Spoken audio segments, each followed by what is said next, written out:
topic natin ngayong araw, biglaang nanghina yung inyong braso at kamay. Bumagsak, nawala ng lakas, punta na agad sa ER, stroke ito. At tatalakayin din natin kung kailan dapat simulan ang physical therapy sa stroke. Importante ito sa pag-aalaga ng mga stroke. Payo po ito ni Doc Liza Ong. Alam nyo, bawat pamilya sa atin may mai-stroke. Kaya kailangan yung misis, anak, apo, alam ang gagawin, kaagad-agad, at paano mag-alaga ng stroke patient sa ating kamag-anak. Ang stroke, ibig sabihin na puputol yung daloy ng dugo sa ating utak. So, nawala ng oxygen. Pag nawala ng oxygen, mamamatay yung cellula sa ating utak. Kaya napaka-importante yung oras. Kailangan alam mo ang gagawin at mabilis na pagkilos. Ano ang sintomas? Biglang nawala yung lakas ng kamay kasama yung braso, yung buong kamay ninyo. At apektado din ibig sabihin, ang apektado, kung kanan yung bumagsak, yung kaliwang utak ang may stroke. So, opposite side. So, ang stroke kasi bigla ang pangyayari. So, importante ang bilis para mabawasan ang brain damage. Meron tayong tinatawag na golden period. 3 hanggang 4 na kalahating oras, madala nyo na dapat sa malaking emergency room ng isang malaking ospital ang iyong pasyente. Kasamang sintomas, meron tayong sinasabing be fast. Ibig sabihin, balanse, nawala, yung kanyang mata, yung eyes, hindi makakita o biglang nanlabo. F, face nangiwi. S, speech, hindi na siya makasalita o nauutal. Time is very important. So, kumuha agad ng saklolo. Ito ang dapat ninyong gagawin at dalahin sa ER. Isipin na habang humingi ng saklolo sa emergency room, sa ospital na malaki, dadalahin. Huwag na ho kayong magtanong-tanong sa iba na walang alam. Kailangan ho kasi ang mapagtanungan nyo yung may alam. Example, nagkapagtanong kayo sa barangay, tapos papaghantayin pala kayo ng 2 oras ng driver ng barangay ambulance. Sabihin, hindi nila alam yung ginagawa nila. So, malaking pinsala ang mangyayari sa pasyente na yan. So, sana hindi tayo magpapayo ng ganon sa mga lumalapit sa barangay ambulance. Buhatin ng pasyente. Pag nangyari ito bigla, halimbawa, boss mo kasama mo sa trabaho, kasama sa bahay, buhatin ng pasyente, tapos ilagay siya sa isang lugar na safe siya. Pero ang pinaka-importante, kumuha kayo ng tulong mula sa katabing kwarto, kapitbahay, o kasama sa trabaho. Kuha kayo ng, kung nakahiga siya, kumuha kayo ng plastic silya na may sandalan, tsaka may hawakan. Iupo siya doon, kaya kailangan minimum 4 na tao o higit pa. At meron sanang isang magtatawag na ng sasakyan o ire-ready na yung sasakyan para hindi na magtatanong kung saan-saan. Kung kailangang taxi o kapitbahay na may sasakyan, please ipahiram po natin ang ating sasakyan. So, buhati ng 4 na tao yung plastic na silya na yon o higit pang tao para maisakay na sa kotse. Piliin nyo yung malaking ospital kasi mangangailangan tayo dito ng mga CT scan, MRI, at meron pong mga gamot na kailangang ilagay dun sa pasyente, yung mga Alteplase, RTPA. Alam na po ng doktor yan, yung mga clot buster, at saka kung may bleed, yun na po yung gagamutin agad. So, kailangan yung malalaking ospital ang pagdadala natin o mga DOH na malalaking ospital kung nasa NCR kayo. Kahit po sa mga regional hospitals, meron din po na basta malaki. So, ang goal natin, mabilis, malaking ospital, emergency room. Yun ang gagawin. Dito sa NCR, may tinatawag tayong 16911, 11 minutes ang response time niya, pero babayad po kayo. So, kung sobrang traffic, baka mas maganda yung tulong ng kapitbahay o taxi. Again, tandaan po natin kasi Makikita natin to sa ating pamilya, sa trabaho, o habang naglalakad. Be fast. B, balance. E, eyes, paglabo, pagdoble, o pagkawala ng paningin. Pagbalance, ibig sabihin, makikita nyo, hindi na diretso yung lakad ng pasyente. Bakit patabingi? O kaya hindi niya mabuhat yung kanyang paa. Or kundi, matutumba siya. So, ingat, baka mabagok. So, ihiga nyo na agad yung pasyente.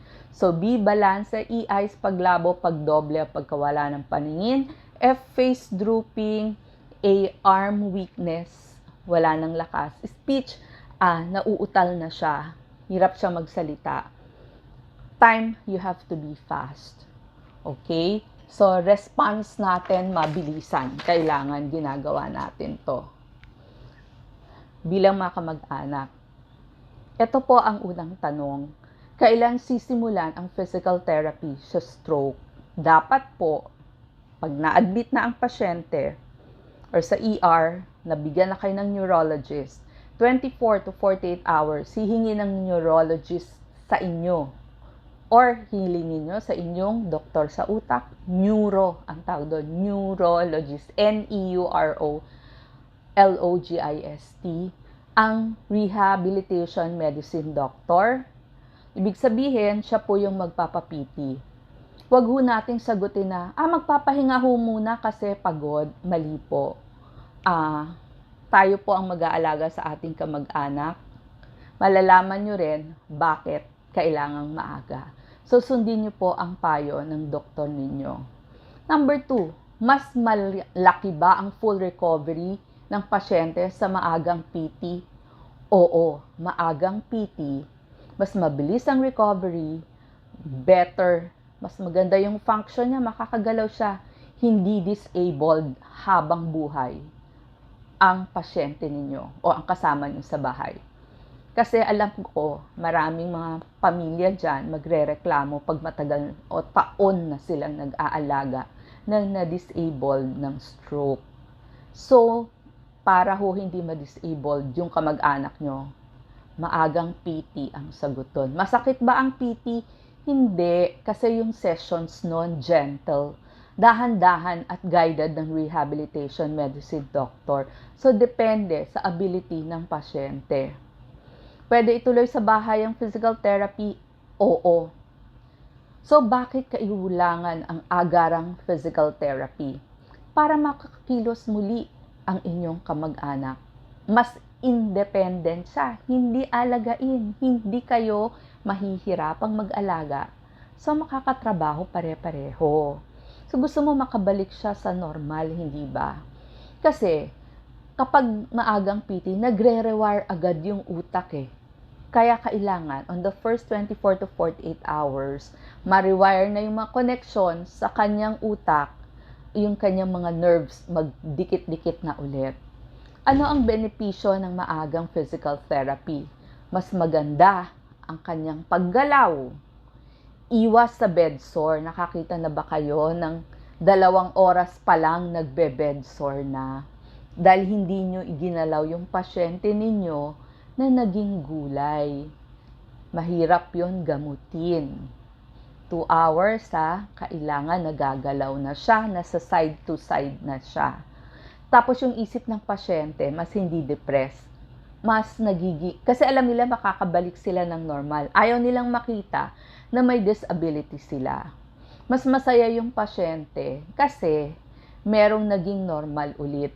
Tsaka yung positive outlook para maiwasan natin yung depression dun sa mismong pasyente. Pamilya, napakahalaga nyo. Decision making kayo. Pumayag agad sa physical therapy. Tuparin yung mga PT schedule. Tulungan sa pang-araw-araw na exercise. Hindi lang dahil nandyan yung physical therapist na dapat pinapanood nyo para alam nyo rin ano yung mga ginagawa at exercises. Dapat pag wala yung PT ninyo, kayo na yung magsa-substitute at gagawin yun palagi. Paano pag tinatamad o takot yung pasyente o kaya yung pamilya? Bigyan ng lakas ng loob ng pamilya. Hindi pwedeng pa baby dito kasi kailangan dito sipag at tiyaga. Doc, paano naman mapiprevent ang stroke kung sa amin mangyari? Of course, kailangan laging iniinom ang gamot para sa high blood, diabetes, high cholesterol, iwas na sa sigarilyo, sa alak at bisyo. Sana may exercise, yung paglalakad kahit 3 to 5 times a week, masustansyang pagkain, wag na yung puro sebo, iwas sa sobrang stress o trabaho. Alam ko po, nai-stress tayo sa maraming bagay. Humanap po tayo ng solusyon doon. At lagi magpapacheck up sa doktor. Kasi for sure, re-resetahan kayo ng kailangan nyo. Huwag pong kinakalimutan. Huwag pong tatama. Sabi, ay bukas na lang, nakalimutan ko ngayon eh. Tamang timbang. Tsaka pag Sunday rest day, ipahinga po ninyo talaga. Sana matulog kayo. Tulog 6 to 8 hours per day.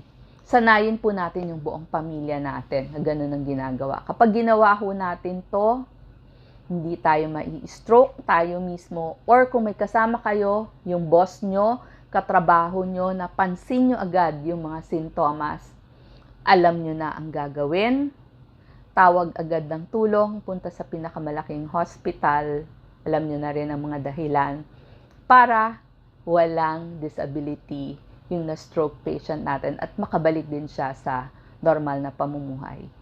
Sana po nakatulong tong ating mga tips at para sa edukasyon ninyo. Salamat!